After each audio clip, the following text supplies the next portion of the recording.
Olha, Evandro, eu tenho um olhar, vamos dizer assim, até de dois momentos diferentes. Eu fui fundadora da Federação do Movimento Estudantil de História, a FEME, e um dos motivos da fundação dessa federação foi exatamente a luta dos estudantes lá na década de 80 pelo reconhecimento da profissão de historiador. Né? Agora, quando a AMPU fez 60 anos, né, fizeram um vídeo, recuperaram uma fala da professora Raquel Gleiser e do professor Silvio Frank Allen, um diálogo entre eles dois, conversando no simpósio de 1981, que foi em João Pessoa. Eu sou da turma de 83 da UFPB. Então, eu entrei exatamente com toda a memória daquele simpósio nacional. Um simpósio que foi muito importante, inclusive porque foi o simpósio que fez a mudança do estatuto da ANPU, que a ANPU passou a incorporar professores da educação básica. Não mudou a sigla, né? Mas deixou de ser a Associação Nacional dos Professores Universitários de História para ser a Associação Nacional de História. Então, quando eu entrei na UFPB, havia entre os alunos e as alunas que estavam lá, e entre os professores, uma memória muito fresca daquele evento, e de um evento que foi muito importante para a UFPB, né, da qual eu sou oriunda, sou filha da UFPB, nasci em João Pessoa, vivi boa parte da minha vida em João Pessoa e me formei na UFPB. Então, lá tinha essa memória muito forte. E era, assim, a ditadura militar estava nos seus finalzinho e tal, e havia toda uma recomposição do movimento estudantil, né?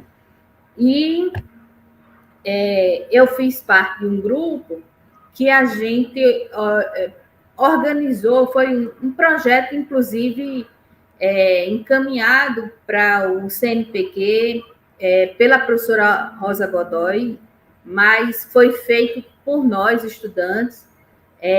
Nós organizamos o Centro de História, Pesquisa e Documentação do Movimento Estudantil. Então, nós começamos a organizar a documentação do movimento estudantil da UFPB, e por conta disso, nós fizemos o primeiro seminário nacional de história do movimento estudantil. E foi nesse seminário, em 88, no ano anterior, a gente tinha criado a Federação do Movimento Estudantil de História. Então, foi esse momento assim de recomposição mesmo do movimento estudantil. Vieram muitos exilados.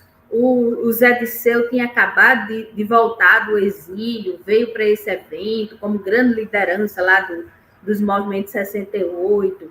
O Arthur Poerner, o autor de um livro chamado Poder Jovem, que era um livro bem marcante dessa época, né? O Vinícius Caldeira Bran, que foi um dos principais articuladores do SEBRAP, mas ele foi uma grande liderança do movimento estudantil nos anos 60.